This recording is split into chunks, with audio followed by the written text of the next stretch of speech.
And we are live. All right. Can you guys see Visual Studio Code? Not yet. Hmm. Sharing our I can see us, the meeting. Entire screen. Let's do this. Well, now. Got it. Sweet.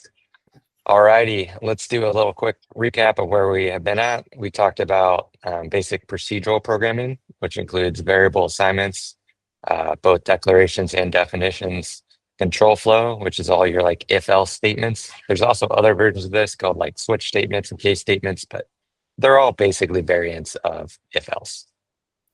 Loops, we talked about like procedural looping, both for loops and while loops. Those are most of it. There are these other things in other languages called iterators, but they're all basic variants of like while and for loops. And then we talked about functions, your basic functions like subtract, add, how your inputs are these arguments that go in and your outputs are what's there. We talked about what's next to the return statement. We talked about how this is the name of the function and what you use to call the function. For example, this is add. And if you want to call the function in your code, you type the name of the function, whatever you want to be the inputs, and whatever you assign it to will be the output. We talked about fancy functions, how basically you have like the ability to use other functions within functions to do really fancy stuff. I quickly wrote a couple examples this morning of even fancier functions. So here's a fancy function that's got like, addition, subtraction, and then if-else statements. And different things will print depending on kind of how the inputs work out. Here's an incredibly fancy function that has a while loop and an if-else statement in it, plus a break statement. Basically what happens here is you have A and B going in. It will loop forever because it's true. So you're relying on this break statement to stop it. It checks each time through the loop if A is greater than B. And if A is greater than B, it prints break and then it stops the function. Otherwise, you have an else statement here that prints out this text and then increments A each time. Basically, it'll run until A is greater than B. And so, you have all kinds of different fancy functions that you can do. Now let's get into object-oriented programming, which I think is what a lot of you guys want to talk about. So object-oriented programming is a way to combine functions, procedural programming, and variables all together inside of this thing called a class. How many of you guys have ever done anything with object-oriented programming before? I've done a little bit, but Okay. it always confuses me. So this will be good. Sweet. So a class is similar to a function in that it's a template. Okay. So you have to call the class by like instantiating the class. We'll talk about that, but it's just a template to start. So they're used to be, it exists to reuse code over and over and over again. So we're going to do the classic examples of an animal class. And in Python, it's just class and then the name of the animal. We're going to give it a couple things. We're going to give it a couple variables. I need to quickly look up something because I'm trying to remember if you have to use the self keyword in Python. Python's. You do. For what? You do? For self dot equal. Okay. I thought you did. Self dot sound equals text. We're going to do some text of a generic animal sound. And then we'll do self dot. I'll explain all this in a second. Number of legs equals, and we'll just do 0 for unknown. It's like not defined yet, but you can't do undefined in Python. So we're just going to say 0.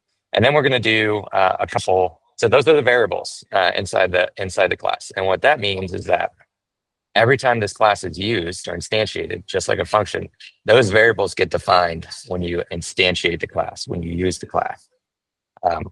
And so this particular class is semantically an animal. So I've given the animal a sound and a number of, I meant to say legs.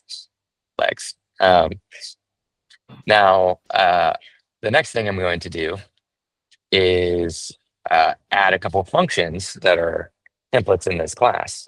And we call these functions, I'm going to, by the way, comment this. These are variables, but within a class, we call them members of the class.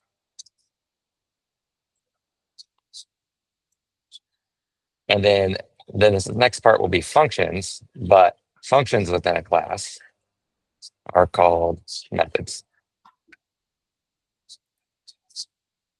Okay.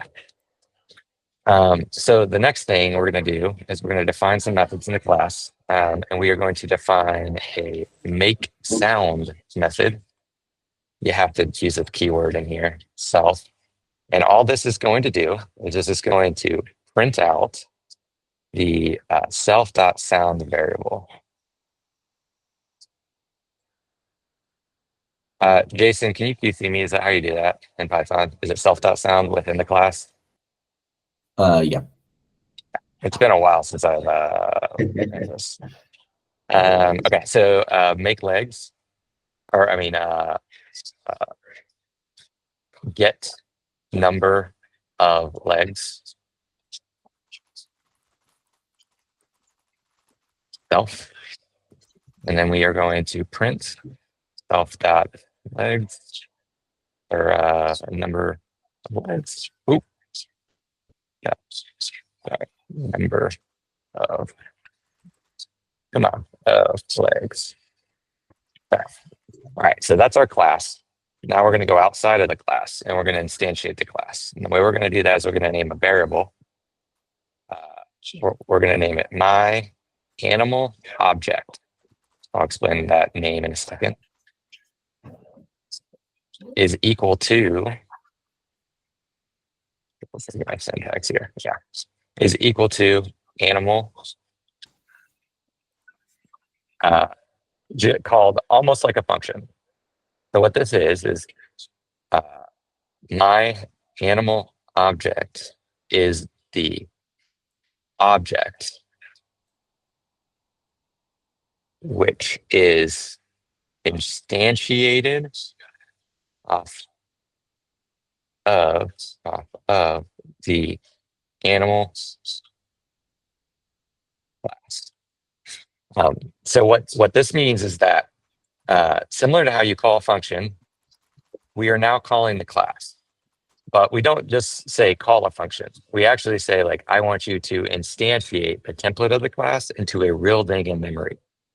And so this right here calls what's called a constructor to construct the class. In certain languages, like C++, for instance, you have to write the constructor yourself. In Python, you don't. It's actually kind of like implicit. And you can actually use constructors to pass in additional data. For example, I could say like A, B, C, D, similar to a function. And that data would end up, I think you can actually override in Python, but I could build a constructor manually in Python. And I could say like construct yourself, and I could say like A, B, C, and I could pass those into the constructor, similar to how a function, and then within the function, I could say like self.sound equals A. Like I can kind of preset some of the variables within the class using a constructor. I'm going to not do that right now. That's a side tangent. I'm just going to generically instantiate the class with my object and assign it to the variable, my animal object. That variable, we call it an object when it's instantiated from a class. How you use it then, like what's the point of this, is you can now call those functions and variables from that object within the class. So if I want to say like, a new variable out here, we'll just call it sound variable equals my animal object, I can now say dot, and it prompts me, and I can say make sound, and basically call the function within the class from the object. And then if I print sound var, it should print out. Clearly a mistake was made. Self.sound equals generic animal sound. Self is not defined. I don't think it's actually self. You might not need it outside of yeah, I might not need it unless I'm calling it separately. unless you Yeah. put in like the constructor or something. Yeah. Every language is a little different. Yeah, so I did There need we it go. here. Actually, let me comment out everything else, just so that there's nothing else on the screen here. So Um, this self idea is what always throws me for a loop. So yeah, we'll talk about that. Why am I printing still? Oh, I'm printing. Yeah, that's it. I don't need to do that. I'm going to return instead of print this thing, and I'll talk about self here. So self is every object that you create, Justin, is separate. So each instance of the class is separate. So this self keyword is a way for the language to know what it is referring to. So within this class right here, if I don't have the self keyword here, it's going to throw an error because it's going to say, what is sound? It's going to think that I'm trying to call sound within the context of the whole file, not within the context of the class. The self keyword tells me, look within the context of the class for the variable. And if I've defined it within the context of the class, the scope of the class, then it will go find it. Does that make sense why the self keyword is needed for this line? yeah, so I guess what always throws me for a loop is like this animal class. It seems to me like it can only make a generic animal sound. Your make sound is now a generic animal sound for every animal. Correct. Like Correct. Cameo is like object oriented as well. So if I were to make an animal class, like a block in Cameo, and I were to create instantiations of that animal, I could create like a zebra and a Mhm. bear and a dog. And then where for the sound, it would be like just kind of blank, and I could instantiate, the cow goes moo. Yep. So what you're dealing with is called inheritance, and we're about to start that. There's a reason I did the animal to start, because we're going to talk about doing a cat class and a dog class. Before I get there, does this make sense to Rachel? What questions do you have? I'm following ish. Okay. And Justin, Last- his use of 0 and generic animal sound is analogous to using default value. Okay. Yeah. Yeah, these are just generic default values. Now, in computer science programming here, if I don't ever change them, they're never going to be anything different. I could use this object and I could say I can actually access that variable in this object and say my animal object dot sound equals like bark. Need to rotate these two. And then I changed it. So now if I print it, it says Oh, I bark. see.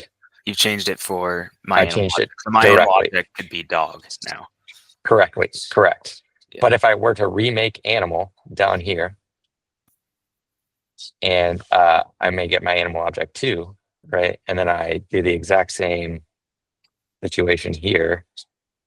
I'll just be clean about it. Bar 2, right? Mhm. It is now going to say, hold on. I didn't do this correctly. It's my animal object too. There we go. It's going to say bark and then generic animal sound. Because the first object we changed to bark, the second one we did, right? Got it. This is actually really bad practice in computer science. We don't like to do this, access a variable directly. And so there's in other languages, not Python, but other languages, you actually restrict the access of the variables with these keywords called private, protected, and public. So you want to restrict certain functions or variables so that you can't access them outside of the class.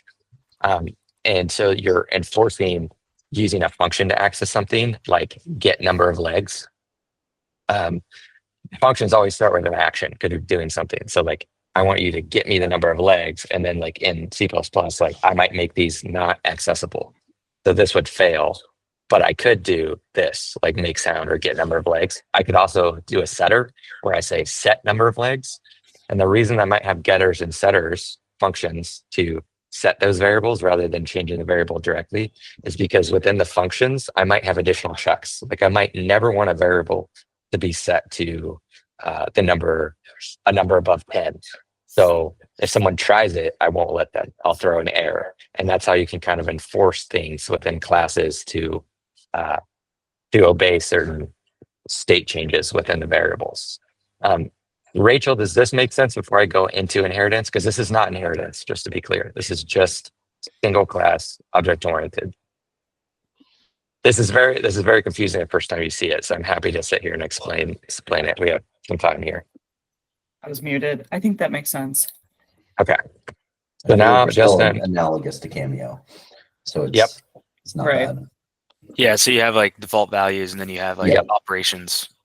Yep. You make sound and number of And legs. then he created 2 instances. Sure. now let's talk Right, about right. inheritance, which I'm going to do right here. So that was just generic object-oriented programming. You can have as many functions, as many variables as you want, do as many constraints as you want. In other languages, you can restrict which functions and variables are accessible outside of the class. And so if they're not accessible outside of the class, you have to use them somewhere else in the class through a function that's public that someone else can access. Okay, now let's move to inheritance and abstraction. So inheritance is a way to create another class that inherits all the attributes of the parent class. Our parent class in this case is going to be animal, but our child class is going to be dog. You usually capitalize the first letter of the class, just FYI. And this is how you do inheritance in Python. So I have now inherited my class, right? I've done nothing else, but I've inherited my class. What does that mean? That means that for the purposes of this class, all of these members and functions are now within this class. Now I could call it good there, and I could do my dog object equals dog, right? Found variable 3. My dog object. Checked. Let's do dog sound. Dog sound. Dog sound. So am I missing here? Do I have to add something to it? I'm guessing. Oh, expected indent block. So I have to add something. We're just going to add a generic like def blah function that does nothing but returns 0 to feel that it's different. I think Python's freaking out because it's not many difference. Def. Return, not return equals, return 0. There we go. Okay, now this should work. Okay, so let me get rid of the other print statement for clarity here. Oh my gosh, what's happening? Go in here.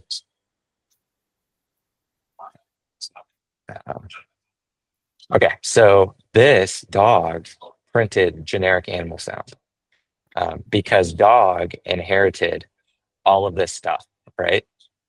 But I added an extra function into dog that was blah. Now, what do dogs like to do? Let's say dogs like to lick, right? So I'm going to add a lick function. And I'm going to say return, and I'm going to add some new variable. That's going to be lick equals lick. And I'm going to return self.lick so that it knows to return this variable within the context of the function. And so now I can print, let's say my dog object dot lick, like that. And it returns, what did I do here?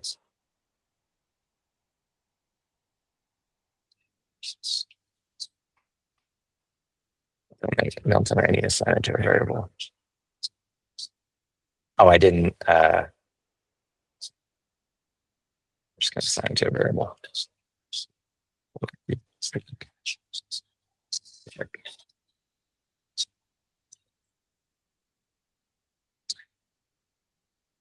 Found method dog lick object. Returning the object, not the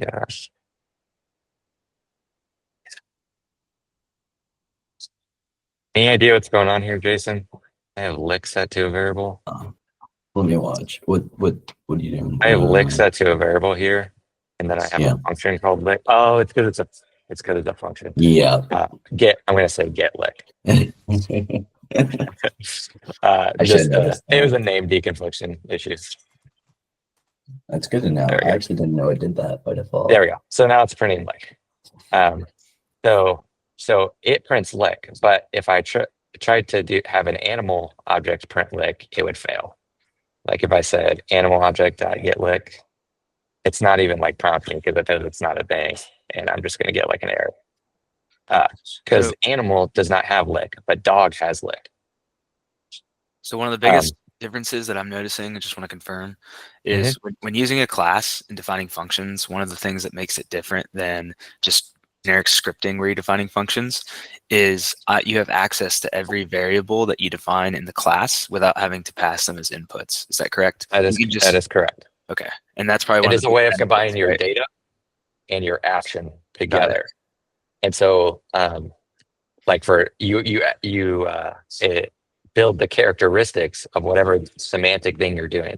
So dog licks. I need to also do a couple of things like def set legs, and I'm going to do self. Quick and closing here. So we're going to set the legs. Self. I have to send self into the function. That's a Python thing, but I'm going to add a argument to this function that is num of legs. Num of legs. This would mean like you could call this outside of the class. So it's like Yep. user input at this point. Self dot legs. Got it. All right. Self dot legs. Is it it might be number of legs. I don't know why I named it. Yeah, I named it number of legs equals 4. Right. And then I also, because it's a dog class. So I can add this. This is important. I can add this setter up here. Number of legs. We'll just say equals number of legs, right? I might want to be able to change the number of legs for anything up in the actual parent class. And I might want to be able to set the sound as well. What we're going to do. It's very common to have getters and setters. That's what they're called. They'll set sound. And then I'm going to say sound. And then I'm going to say sound. And then I'm going to say sound. So now I have the ability to change the sound outside of the class, right? And I'll just get rid of that. All right. So I've added a function, and I've done the ability to set different things. So what I'm going to do down here is, because this is a dog, right? I'm going to do this. I'm going to say my dog object.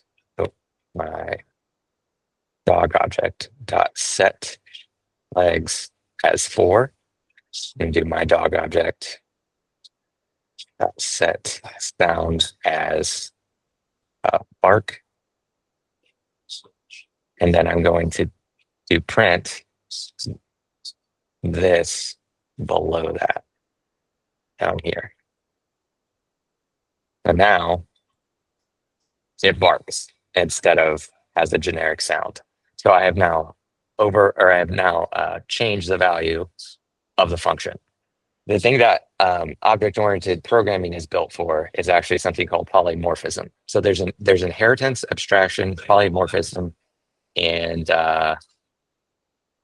there's one more term. I'm trying to remember what it is, but so those are the key principles. Inheritance inherits all the stuff from the parent class into the child class.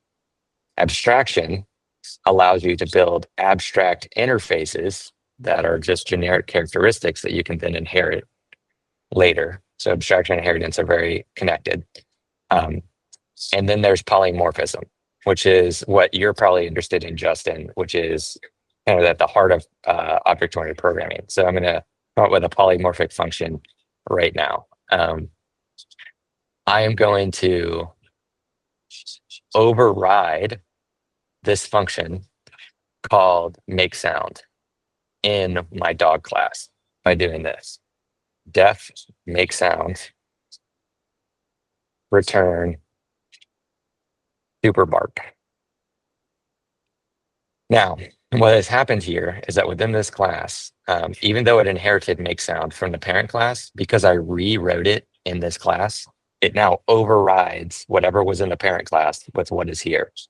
And so now it will do super bark instead of whatever else it was doing. And I'm going to get rid of that. Now it super barks. Okay. So that's So this is just redefining in Cameo. So Cameo just copied this. Yep. Yeah, got it. override. And then there's overload. Those are two different things. So override is this. Overload is this, where I add an extra argument. Noise.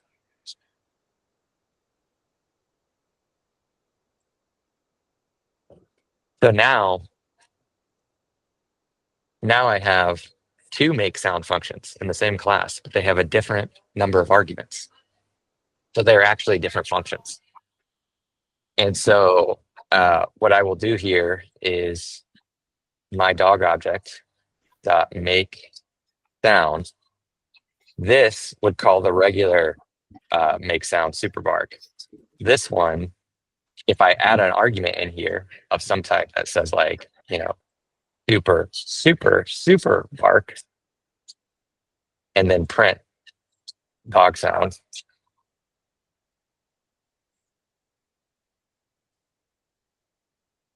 Or print it's dog sound. Now I will get super bark, super bark. So overriding with this function, overloading with this. And so what you do is typically in object-oriented programming is you will make a generic interface class of whatever you want, generic characteristics. Then you will build tons of child classes of different layers. So I might have like an animal, then I might have like a cat and a dog. Then I might have like in the cat side, I might have a calico and a sphinx and like all these other cats. And then for a dog, I might have, a dog class, change it all to bark. And then I might have like terrier, bulldog, French bulldog, like all these different characteristics of subclasses so that I'm reusing code all the way up to the top, but I'm overloading and overriding the functions as I go to facilitate like more and more specific object-oriented programming to build a full architecture. Does that make sense? We got like 1 minute left. Yeah, that was awesome. That's the best I've had it explained, and it makes a lot of sense. Awesome. It's not Rachel? that far off from Cameo. Like there's Yep. similarities, so I can grasp it. So everything else in computer science that is not command languages or these other weird paradigms is like, variables, procedural, control flow with control flow and for loops and then while loops, if else statements, object-oriented programming. And that's most of computer science. Everything else becomes more specific nuances that like languages give you. Like there's 4 types of polymorphism. I showed you one here. There's also a paradigm called aspect-oriented and a few different things, but like 90% of it you guys have seen here. A lot like what the SysML v2 text editor is like, right? Yeah, that is what you would use as your text editor. Yep. It's the same application.